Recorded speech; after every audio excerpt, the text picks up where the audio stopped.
अस्सलामुअलैकुम। मैं ख़ान नाज़मीन शरीफ। फ्रेंड्स, ये हमारी आज की दूसरी वीडियो है जो हम सेट 2 कर रहे हैं। टेट का 2017 में जो टेट हुआ था, इसका जो सेट 2 हम लोग सॉल्व कर रहे हैं, उसका ये सेकेंड पार्ट है, दूसरी वीडियो है आज ये। तो देख लेते हैं उसका फर्स्ट क्वेश्चन क्या है। Below in each questions are given two statement, यानी यहाँ पर हमको 2 स्टेटमेंट दिए गए हैं। अब हमको पहचानना है कि choice correctly depict the relationship between these 2 statements. यानी ये जो नीचे जो ऑप्शन दिए गए हैं, हमको क्या करना है, इन दोनों के बीच में क्या रिलेशनशिप है वो हमको पहचानना है।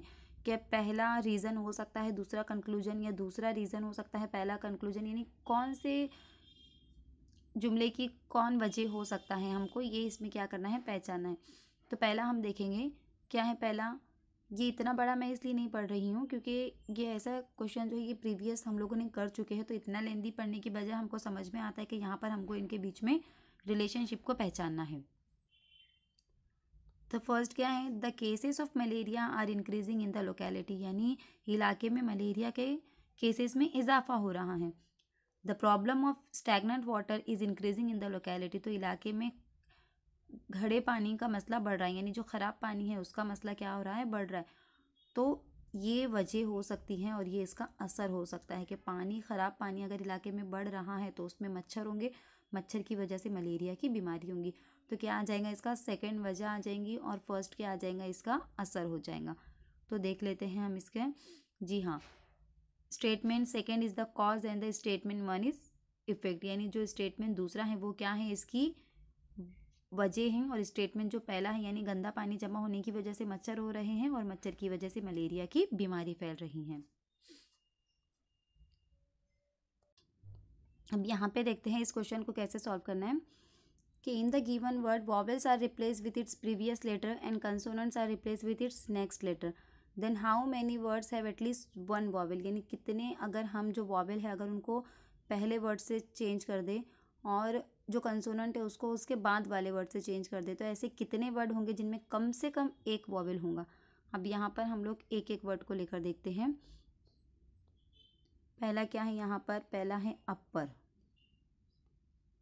अपर, अब इसमें हम लोग चेंज करके देखते हैं कि वॉवेल को प्रीवियस से चेंज करेंगे, यानी पी ई का हो जाएगा पी, और इसका प्रीवियस यू से प्रीवियस यहाँ पे कुछ नहीं है। देन जो कंसोनेंट है उसको उसके बाद वाले से, यानी पी के बाद क्या है यहाँ पर ई, तो ये ई हो जाएगा। यहाँ पे पी के बाद क्या है, पीछे, यहाँ पे यू के बाद क्या है, पी है, ये इस तरह से होगा। तो यहाँ पर आर के बाद कुछ नहीं, तो यहाँ पर ये एक वॉवेल आ रहा है। ओके, देन यहाँ पर दूसरे वाला हम लोग देखेंगे। दूसरे वाला क्या है, माइनॉरिटी। माइनॉरिटी, अब यहाँ पर हमको क्या करना है, वॉवेल को चेंज करना है उसके प्रीवियस, यानी आई की जगह हो जाएगा एम, ओ की जगह हो जाएगा एन, यहाँ पर भी आई की जगह हो जाएगा आर। ओके, उसके बाद क्या करना है, जो कंसोनेंट है उसको बाद वाले से, यानी एम की जगह हो जाएगा आई, एन की जगह हो जाएगा यहाँ पर ओ, आर की जगह पर यहाँ पर आ जाएगा आई, क्योंकि उसके बाद में आई आता है। टी की जगह पर यहाँ हो जाएगा वाई, इस तरह से। तो यहाँ पर कितने वॉवेल आ गए, 1 2 एंड ये 3, कितने वॉवेल्स आ रहे हैं यहाँ पर, 3 वॉवेल्स आ रहे हैं। उसके बाद नेक्स्ट वाला क्या है देखेंगे हम लोग, सेंटिनल। अब यहाँ पर अगर हम इसको चेंज करते हैं तो ई की जगह पे क्या आएगा, यहाँ पर एस आएगा। ओके, आई की जगह पर क्या आएगा, यहाँ पर टी आएगा, और ई की जगह पर यहाँ क्या आएगा, एन आ जाएगा, क्योंकि प्रीवियस से चेंज करना है। उसके बाद अगर हम देखते हैं तो एस की जगह पर यहाँ क्या आ रहा है, ई, एन की जगह पर यहाँ क्या आएगा, टी, टी की जगह पर यहाँ क्या आएगा, आई, क्योंकि नेक्स्ट वाला है, कंसोनेंट को नेक्स्ट वाले से करना है। एन की जगह पर यहाँ क्या आएगा, ई। ओके, तो यहाँ पर कितने वॉवेल आ रहे हैं, 1 2 एंड 3। यहाँ पर भी कितने वॉवेल आ रहे हैं, 3, पहले में भी 3, दूसरे में भी 3, और पहले में 1 वॉवेल आया था। अब उसके बाद स्पॉन्सर देख लेते हैं हम लोग, स्पॉन्सर। अब यहाँ पे अगर हम इसको चेंज करते हैं, ओ की जगह पर आएगा यहाँ पर पी, क्योंकि उसका प्रीवियस क्या है, पी है। ओ की जगह पर यहाँ क्या आएगा, एस, उसका क्या है, एस है। अब यहाँ पर अगर हम इंटरचेंज करते हैं, यहाँ पर एस की जगह पर क्या आएगा, उसके बाद वाला पी, पी की जगह पे उसके बाद वाला क्या आएगा, कंसोनेंट को क्या करना है, consonant are replace with its next letter यानी नेक्स्ट लेटर से। तो पी के बाद क्या आएगा यहाँ पर ओ आ जाएगा, उसके बाजू में ओ है। एन के बाद यहाँ पर क्या आएगा एस है, एस की जगह पर यहाँ क्या आएगा ओ है। ओके, तो यहाँ पर कितने वॉवेल्स आ रहे हैं, यहाँ पर 2 वॉवेल्स आ रहे थे। यानी अगर एक से ज़्यादा हम लोग देखें वॉवेल्स, क्या at least how many words have at least 1 vowel, यानी कम से कम एक तो भी वॉवेल होना चाहिए उसके अंदर। तो फर्स्ट वाला फिर से चेक कर लेते हैं हम लोग, अपर वाला, क्योंकि ऑप्शन में 3 बता रहा है जबकि चारों में भी कम से कम एक वॉवेल तो आ ही रहा है। अपर में ई की जगह पे यहाँ क्या आ जाएगा, प्रीवियस आ जाएगा पी। ओके, देन उसके बाद अगर हम यहाँ देखें तो यहाँ पे पी की, ये पी के बाजू में अगला पीच है, ये पी के बाजू में नेक्स्ट वाला क्या है ई है, ई। तो यहाँ पर भी एक वॉवेल आ ही रहा है, तो इसका तो ऑप्शन नंबर 4 होना चाहिए था कि 4 आ रहे हैं यहाँ पर। पता नहीं उन लोगों ने 3 किस हिसाब से दिया है, क्योंकि अगर हम रिप्लेस करके देख रहे हैं तो चारों के भी अंदर कम से कम एक वॉवेल तो आ ही रहा है। अगर इसको किसी को इसका कोई और सॉल्यूशन अगर आता है तो प्लीज़ कमेंट करके ज़रूर बताएं ताकि दूसरों का भी फ़ायदा हो। ऑप्शन नंबर 33 है, व्हाट इज़ कॉटन केमिकली, यानी जो कॉटन होता है वो केमिकली क्या है, प्रोटीन है, कार्बोहाइड्रेट है, मिनरल है या फैट से। तो जो ये क्या है कार्बोहाइड्रेट है, क्या है ये कार्बोहाइड्रेट, इसका आंसर क्या आ जाएगा कार्बोहाइड्रेट। अब यहाँ पर देखेंगे, which diagram represent the relationship among honest intelligent and poor, यानी जो ऑनेस्ट इंटेलिजेंट एंड पुअर के बीच में रिलेशन बताने वाला कौन सा डायग्राम यहाँ पर है। तो इसका करेक्ट आंसर जो होगा ये फर्स्ट होगा। कैसे फर्स्ट होगा, क्योंकि यहाँ पर ये तीनों एक दूसरे में कनेक्टेड बता रहा है। अब अगर हम देखेंगे यहाँ पर तो ऑनेस्ट इंटेलिजेंट और पुअर तीनों भी एक दूसरे से कनेक्टेड हो सकते हैं। जो ऑनेस्ट है वो इंटेलिजेंट भी तो हो सकता है, और जो ऑनेस्ट और इंटेलिजेंट है वो गरीब भी तो हो सकता है ना, पुअर भी हो सकता है। यानी तीनों कैसे एक दूसरे में कनेक्टेड है। ऐसा नहीं कि जो ऑनेस्ट है वो इंटेलिजेंट और पुअर नहीं हो सकता, या जो इंटेलिजेंट है वो ऑनेस्ट और पुअर नहीं हो सकता, या जो पुअर है वो ऑनेस्ट और इंटेलिजेंट नहीं हो सकता। ऐसा नहीं है कि जो इंटेलिजेंट है वो ऑनेस्ट भी हो सकता है और वो पुअर भी हो सकता है, या पुअर जो है वो इंटेलिजेंट और ऑनेस्ट भी हो सकता है। मतलब तीनों एक दूसरे से कनेक्टेड है।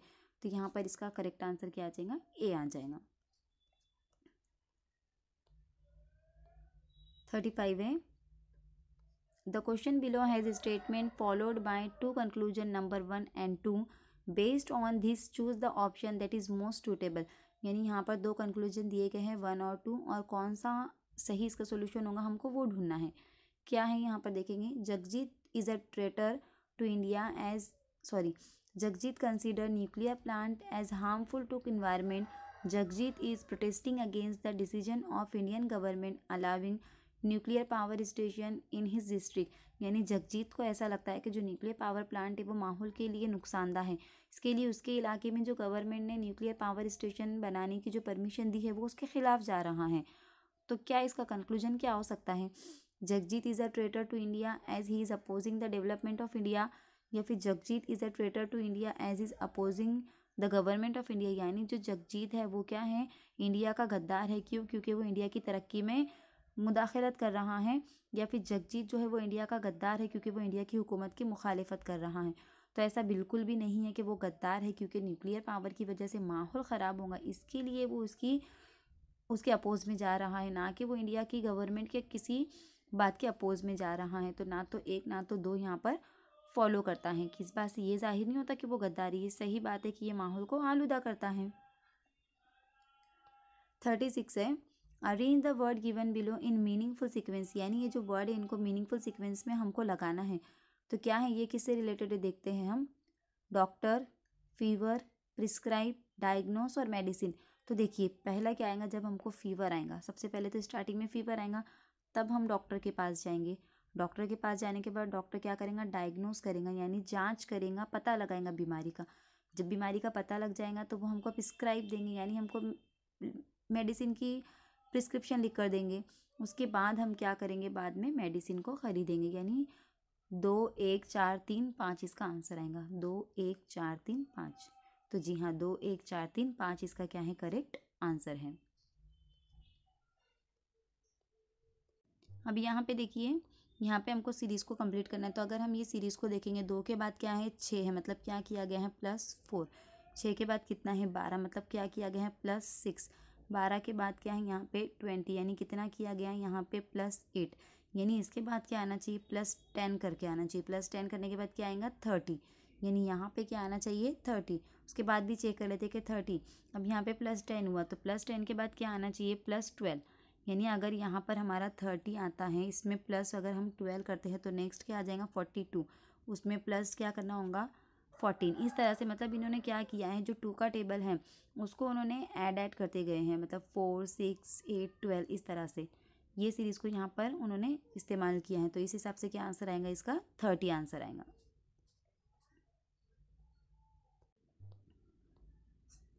इन the following figure triangle represent teacher, यानी ये जो ट्रायंगल है किसको रिप्रेजेंट कर रहा है टीचर को। द सर्कल रिप्रेजेंट स्टूडेंट, यानी जो सर्कल है वो किसको रिप्रेजेंट कर रहा है स्टूडेंट को। And the rectangle represent actor, और जो रेक्टेंगल है वो किसको रिप्रेजेंट कर रहा है एक्टर को रिप्रेजेंट कर रहा है। Which number represent teacher who are also student and actor, ऐसा कौन सा नंबर है जो टीचर तो है यानी जो रेक्टेंगल में तो आता है और स्टूडेंट भी, यानी वो सर्कल में भी आना चाहिए और एक्टर भी है यानी वो ट्रायंगल में भी आना चाहिए। तो यहाँ पर 5 इसका आंसर होना चाहिए, क्योंकि ये अगर हम देखें तो ये रेक्टेंगल में भी आता है।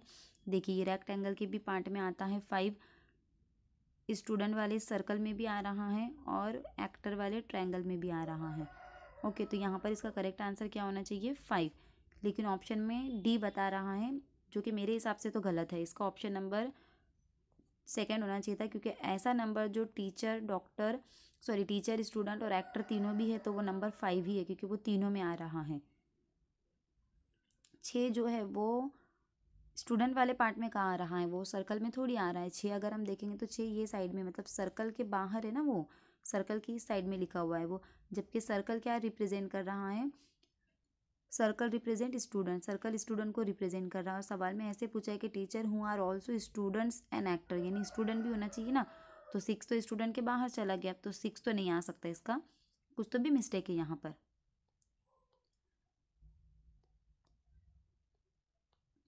विच of the following is most suitable for the core of the electromagnet, यानी इलेक्ट्रोमैग्नेट के लिए मंदज दैल में से कौन सबसे ज़्यादा मुनासिब है। एयर, स्टील, ये क्यूनी एलॉय या सॉफ्ट आयन।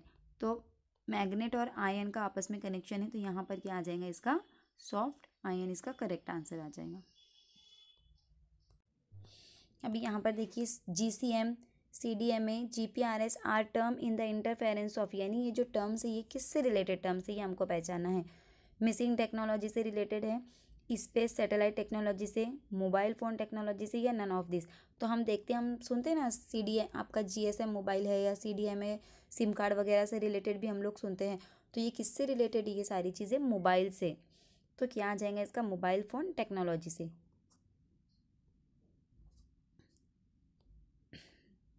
41 है, select the correct alternative from the given choices. How many smaller pieces are obtain by making 4 parallel cut on a cube, यानी एक क्यूब के अंदर अगर हम 4 पैरेलल कट करते हैं तो कितने पीसेस हासिल कर सकते हैं। तो यहाँ पर देखिए हम लोग इसको ड्रॉ करके ही देख लेते हैं कि हम लोग क्या करेंगे, क्यूब ड्रॉ करेंगे। किस तरह से होता है क्यूब, कुछ इस तरह से।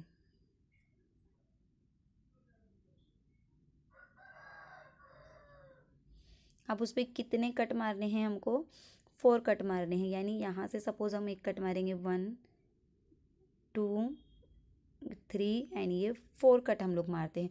तो कितने पीसेस हमको हासिल होंगे, देखिए ये ऊपर वाला एक हो गया, ये फर्स्ट हो गया, उसके नीचे ये सेकंड, उसके नीचे ये थर्ड, उसके नीचे ये फोर्थ और ये वाला 5, यानी कितने हिस्से हमको हासिल होते हैं, देखिए 1, ये 2, ये 3, ये 4 और ये लास्ट वाला 5, यानी हमको 5 पीसेस मिलेंगे। तो क्या आंसर आना चाहिए इसका 5।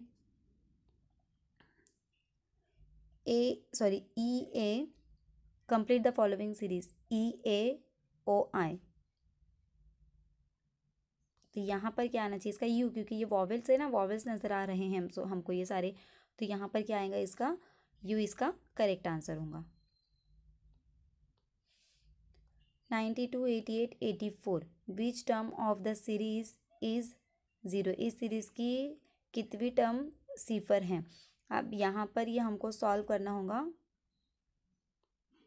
ये जो है ये अरिथमेटिक का क्वेश्चन है, एपी का अरिथमेटिक प्रोग्रेशन का। तो इस क्वेश्चन को हम लोग इंशाल्लाह ताला नेक्स्ट वीडियो में सॉल्व करेंगे। What determines the sex of child, यानी चाइल्ड का जो किसी बच्चे का जीन्स का पता किस चीज़ से लगता है, कैसे हम लोग उसका पता लगाते। क्रोमोसोम ऑफ फादर, क्या फादर के क्रोमोसोम से पता चलता है, या क्रोमोसोम्स ऑफ मदर, मदर के क्रोमोसोम से, या RH factor of the parents, या blood group of the father. तो फादर के जो क्रोमोसोम होते हैं हमको पता है कि फादर के अंदर XY क्रोमोसोम होते हैं और मदर में XX। तो जो बच्चे की जीन्स है कि वो लड़का होगा या लड़की, तो ये किससे पता चलता है, फादर के क्रोमोसोम से पता चलता है। तो इसका करेक्ट आंसर क्या होगा, chromosomes of father. Question number 45 है, पैक्टिन इज फाउंड इन, यानी पैक्टिन पाया जाता है ऑल फूड प्लांट में पाया जाता है, कैक्टस में पाया जाता है, मेनली फ्रूट में पाया जाता है, या सीरियल्स में यानी अनाज में पाया जाता है। तो जो ये कैक्टिन जो होता है ये कहाँ पर पाया जाता है, सॉरी पैक्टिन कहाँ पर पाया जाता है, ये फ्रूट्स के अंदर पाया जाता है। साइंस से रिलेटेड ये आपको साइंस की टेक्स्ट बुक रीड करनी ही करनी है। देन 46 है, task analysis can be carried out in relation to, यानी जो टास्क का तजुर्बा किस सिलसिले में किया जाता है, कंटेंट ऑफ द बुक, यानी किताबों के मवाद के लिए, जॉब्स ऑफ प्रोवाइडिंग एम्प्लॉयमेंट या रोज़गार फ्राहम करने के लिए, स्किल्स टू बी लर्न सीखने के लिए, या ऑल ऑफ दी अबव। तो जो टास्क एनालाइज किया जाता है सबके लिए किया जाता है, ये कंटेंट ऑफ द बुक के लिए भी, जॉब्स के लिए भी, और स्किल से रिलेटेड भी। तो यहाँ पर क्या आ जाएगा इसका, all of the above. Question number 47, ये भी मैथ्स का क्वेश्चन है, बाद में ही सॉल्व करेंगे इसको। क्वेश्चन नंबर 48,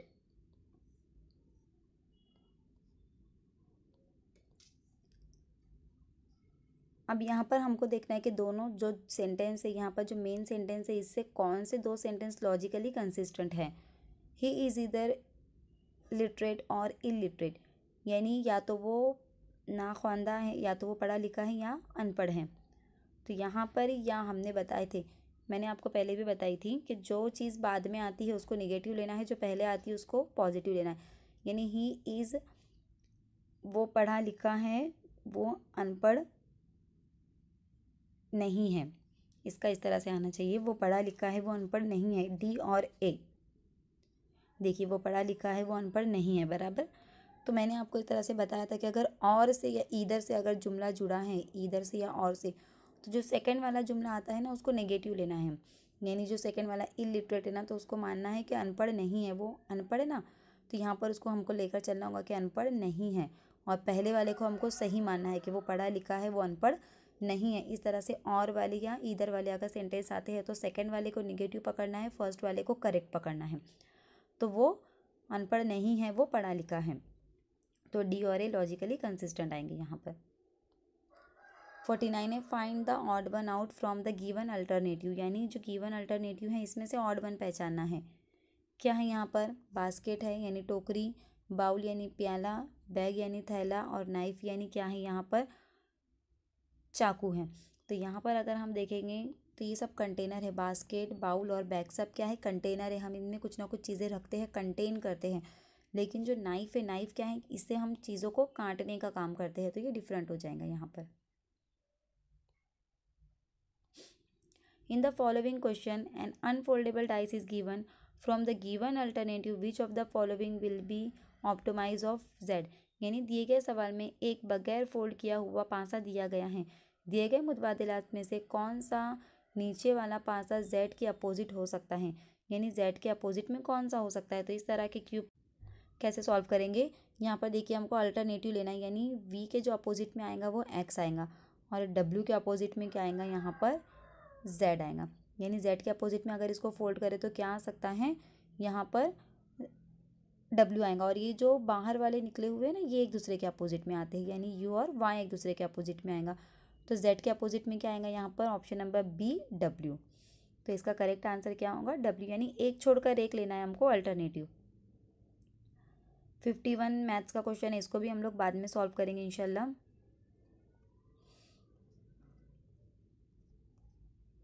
52 है, some cats are dog some dogs are stone. इस तरह के अब which given conclusion can be definitely be drawn from the given statement indicate your answer. यानी अगर हम इसको ड्रॉ करते हैं तो इनमें से कौन सा कंक्लूजन निकल कर आता है। तो पहले तो हम फिगर ड्रॉ कर लेते हैं। क्या है figure? Some cats are dog, यानी अगर हम ये डॉग का ले लेते हैं तो कुछ कैट्स, यानी सम कैट्स पूरे आ रहे हैं कि नहीं, तो सम कैट्स अगर ये कैट का है ये डॉग का है तो कुछ कैट ऐसे हैं जो डॉग में भी आ रही हैं। सम डॉग्स आर स्टोन, अब जो कुछ डॉग हैं वो किस में आ रहे हैं, वो स्टोन में आ रहे हैं, यानी यहाँ पर हम लोग ले लेंगे स्टोन का। अब यहाँ पर हम क्या देखेंगे, नो कैट इज़ स्टोन, क्या ये कंक्लूजन निकल कर आता है नो कैट इज़ स्टोन? यहाँ पर ये हो सकता है। ऑल डॉग्स आर स्टोन, यानी जितने भी डॉग्स है कि वो पूरे स्टोन हैं, ये नहीं हो सकता। सभी नहीं कहा, यहाँ पे सम डॉग्स कहाँ हैं, तो ऑल डॉग्स तो हो ही नहीं सकते जब यहाँ पर सम कह दिया गया है। सम स्टोन्स आर कैट, यानी कुछ स्टोन जो है वो कैट है, तो इन दोनों में अभी फ़िलहाल के लिए कोई रिश्ता नहीं बताया गया है, ये भी नहीं हो सकता। नो डॉग इज़ कैट, ये भी नहीं हो सकता कि नो डॉग इज़ कैट, जब सम कैट डॉग ये दोनों में ये हिस्सा तो मिक्स हो रहा है ना, तो कुछ डॉग कैट भी हो जाएंगे, कुछ कैट क्या हो जाएंगे, डॉग हो जाएंगे। तो नो फॉलोज, यहाँ पर कोई भी फॉलो नहीं कर रहा है। देखिए यहाँ पर क्या है, इस तरह से ले लेते हैं हम लोग, ये कैट है ये डॉग है। अब सम डॉग्स आर स्टोन, अब यहाँ पे अगर हम लेंगे, यहाँ पर इसके जो है दो तरह से फिगर हम लोग बना सकते हैं, हमको दोनों के हिसाब से देखना होगा। अगर हम देखेंगे ये सम कैट्स आर डॉग इस तरह से, और सम डॉग्स आर स्टोन इस तरह से, ये कैट ये डॉग ये स्टोन।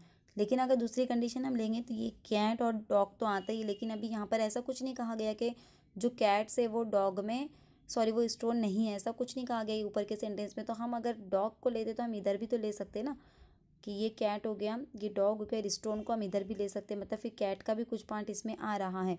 ऐसा कुछ नहीं कहा गया है कि जो कैट है वो स्टोन नहीं है, ऐसा कुछ नहीं कहा गया। तो हमको दोनों फिगर को कंपेयर करना होगा, दोनों फिगर के हिसाब से हमको आंसर मैच करने होंगे कि नो कैट इज़ स्टोन। तो अगर इस फिगर को देखें तो ऐसा नहीं हो सकता, क्योंकि ये यहाँ ये वाला पार्ट आ रहा है ना कैट का स्टोन के अंदर।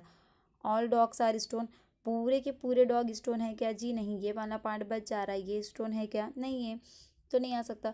सम स्टोन्स आर कैट, अब यहाँ पे कुछ स्टोन्स जो है वो कैट के इसमें आ रहे हैं, लेकिन ये वाले फिगर को अगर हम देखते हैं तो जो स्टोन और कैट है इनमें तो किसी भी तरह का कोई रिलेशन नज़र नहीं आ रहा है। And no dog is cat, और कोई भी डॉग कैट नहीं है, ऐसा नहीं है। ये वाली फिगर में भी अगर देखते हैं तो ये वाला पार्ट जो है वो डॉग और कैट को मर्ज कर रहा है। तो हमको दोनों भी तरह से प्रोबेबिलिटी को देखना है और तब हमको डिसीजन लेना है। तो इसके हिसाब से देखेंगे तो चारों भी ऑप्शन क्या हो रहे हैं, यहाँ पर रॉन्ग हो रहे हैं। तो यहाँ पर क्या आएगा, नो वन फॉलोज, यानी कोई भी यहाँ पे फॉलो नहीं कर रहा है। यहाँ पर देखेंगे फिर से वो उसी टाइप का क्वेश्चन आ गया, लॉजिकली कंसिस्टेंट वाला। यू आर ईदर सेल्फिश और सेल्फलेस, आप या तो खुदगर्ज हैं या बेगर्ज। तो अब इसका कैसे आएगा, आप बेगर्ज नहीं हैं खुदगर्ज हैं। मैंने बोली थी सेकंड वाला जो है उसको हमको निगेटिव लेना है और पहले वाले जुमले को हमको करेक्ट मान के चलना है। मतलब यहाँ पर आ जाएगा आप बेगर्ज नहीं हैं आप खुदगर्ज हैं। कैसा आएगा, आप बेगर्ज नहीं हैं आप खुदगर्ज हैं, मतलब डी और ए ही यहाँ पर करेक्ट आएगा। तो यहाँ पर क्या आ जाएगा, इसका करेक्ट आ जाएगा डी और ए। क्वेश्चन नंबर 54 है, खालीलपैकी शुद्ध वाक्य कोणते? आईने स्वयंपाक केला, आईने स्वयंपाक शिजवला, आईने स्वयंपाक बनवला, आईने स्वयंपाक रांधला। तो आईने स्वयंपाक केला इस तरह से मराठी में बोला जाता है। इसके लिए आपको मराठी लैंग्वेज थोड़ी बहुत आनी चाहिए। निर्देश मालिका पूर्ण करा, यानी कंप्लीट द सीरीज़, हमको क्या करना है, सीरीज़ को कंप्लीट करना है। अब यहाँ पे देखिए जी है, जी के बाद क्या है, आय है, यानी जी के बाद क्या आता है के, आय, आय के बाद क्या आता है एल, सॉरी यहाँ पर है जी देन आई देन के और क्वेश्चन मार्क। तो अगर हम यहाँ पर देखेंगे तो जी के बाद क्या आता है एच आता है, एच के बाद आया था मतलब एक छोड़ा, आई के बाद क्या आता है जे, जे के बाद क्या आता है के, अब के बाद क्या आता है एल, यानी एल को छोड़कर अब क्या आएगा यहाँ पर सवालिया निशान की जगह पर एम आएगा, क्योंकि एक एक अल्फ़ाबेट को छोड़ा है। जी के बाद एच आता है तो डायरेक्टली आई लिया, आई के बाद जे आता है तो डायरेक्ट के लिया, के बाद क्या आना चाहिए था, एल छोड़कर एम, यानी यहाँ पर क्या आ जाएगा, एम। तो इसका करेक्ट आंसर क्या होगा, एम होगा। अब यहाँ पर देखते हैं क्वेश्चन नंबर 56 कि if plus means multiplication, minus means plus, division means minus and multiplication means division, find the value of 4 + 6 - 12 × 2 divided by 4। इसको देख कर करते हैं, अगर हो जाता है अभी तो, नहीं तो फिर नेक्स्ट वीडियो में देखेंगे। अब यहाँ पर देखेंगे 4 + 6 - 12 × 2 डिवाइडेड बाय 4। अब यहाँ पर हम देखेंगे, इसको चेंज करते हैं। अब यहाँ पे 4 है, प्लस की जगह पर क्या लेना है हमको, मल्टीप्लाई, 6 आ जाएगा। माइनस की जगह पर क्या लेना है हमको, माइनस प्लस, तो माइनस की जगह पर प्लस लेंगे, क्या है यहाँ पर 12। इंटू की जगह पर क्या लेना है, डिवीजन, यहाँ पर देखिए इंटू की जगह पे डिवीजन, यानी डिवाइडेड बाय क्या आएगा यहाँ पे 2, और डिवीजन की जगह पर क्या लेना है हमको, डिवीजन मीन्स माइनस, यानी यहाँ पर हमको लेना है माइनस, क्या आ जाएगा 4। तो अब इसका सोल्यूशन कैसे करेंगे, बॉड मास के हिसाब से। किस तरह से करना है हमको, बॉड मास के हिसाब से करना है। यानी पहले हमको क्या करना होगा, ब्रैकेट ओपन, तो ब्रैकेट तो नहीं है, फिर पहले डिवीजन करना होगा, यानी पहले ये आएगा यहाँ पे, तो ये आ जाएगा 4 × 6 प्लस, यहाँ आ जाएगा 12 को 2 से डिवाइड करेंगे तो 6 आ जाएगा -4। उसके बाद क्या करना है हमको, मल्टीप्लिकेशन करना है, यानी यहाँ आ जाएगा 4 × 6 कितना आएगा 24, 6 चौक 24, प्लस 6 - 4, 24 + 6 - 4, 24 + 6 - 4। अब यहाँ पे बॉड मास हम लोग ले रहे थे, बॉड मास, ये आपको याद करना है। अब यहाँ पर हो गया हमारा, पहले क्या आएगा, एडिशन फिर सब्सट्रैक्शन, यानी 24 और 6 कितना आ जाएगा 30, 30 - 4 कितना आ जाएगा 26। तो यहाँ पर इसका करेक्ट आंसर आ रहा है 26। ये बॉड मास के रूल के हिसाब से हमको जाना है, जब प्लस माइनस सब एक साथ आ जाता है, जमा तफरीक ज़ब्त तक़सीम, तो इस हिसाब से लेना है। BO का मतलब होता है ब्रैकेट ओपन, यानी अगर ब्रैकेट है तो पहले उसको ओपन करना है, उसको सॉल्व करना है। उसके बाद D मतलब डिवीजन करना है, M मतलब मल्टीप्लाई करना है, A मतलब एडिशन करना है, S मतलब सब्सट्रैक्शन करना है, माइनस करना है।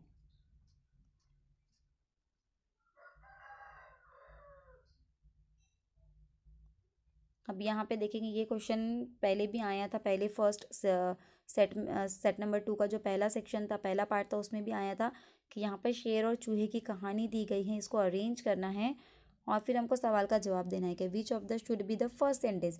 मतलब पूरा अरेंज करने की ज़रूरत नहीं, डायरेक्टली हमको देखना है कि इसमें पहले कौन सा आएगा। तो क्या आएगा इसका, कि शेर को अपनी ताकत पर गुरूर था, आर, मतलब पहला क्या आ जाएगा इसका, आर ही आ जाएगा। तो इसका करेक्ट आंसर क्या होना चाहिए, आर, कि शेर को अपनी ताकत पर गुरूर था। इस तरह के जो अरेंजमेंट वाले आपको एक जगह लिख कर रखना है सीक्वेंस, तो बार बार आपको अरेंज करने की ज़रूरत नहीं पड़ेगी। इस पर 4 से 5 क्वेश्चन पूछे जाते हैं। देन 58 है, what approximate value should come in place of question mark, यानी यहाँ पर इसको सॉल्व करना है, एग्जैक्ट वैल्यू नहीं लानी है, अप्रोक्सीमेट वैल्यू लानी है हमको। तो अगर हम देखेंगे 12 चौक क्या आ जाते हैं 48, तो यहाँ पे 5 9 9, इसमें हमको 48 क्या करना है, ऐड करना है। ओके, तो ये कितने हो जाएंगे 17, कैरी 1, 9 और 1 10, 10 और 4 14 के 4 हासिल क्या आएंगे 5 और 1 6, यानी 647 इसका आंसर कुछ आना चाहिए।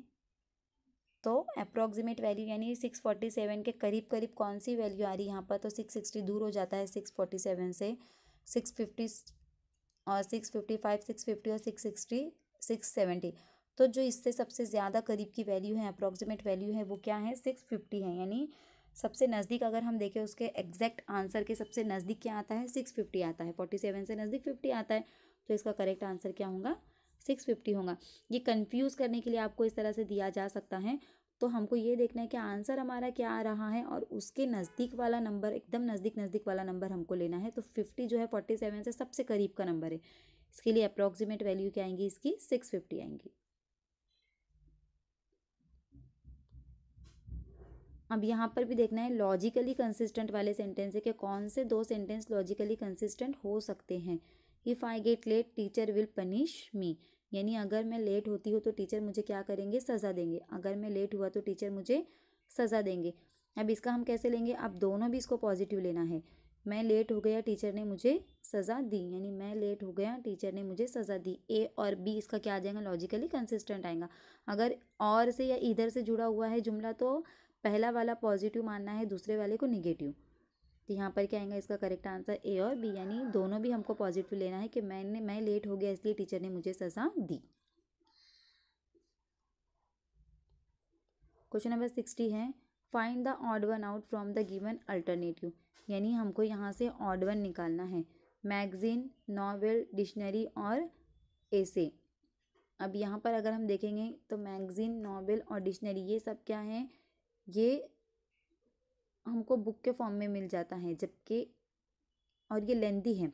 जो मैगजीन होती है ये भी एक से ज़्यादा चैप्टर इसमें होते हैं, नॉवेल में भी एक से ज़्यादा होते हैं, डिक्शनरी में भी सिर्फ एक ही वर्ड नहीं होता है, यानी ये एक लेंदी है। ये क्या कहेंगे हम, ग्रुप्स है, ग्रुप ऑफ वर्ड या ग्रुप ऑफ स्टोरीज या ग्रुप ऑफ नॉलेज जो भी है।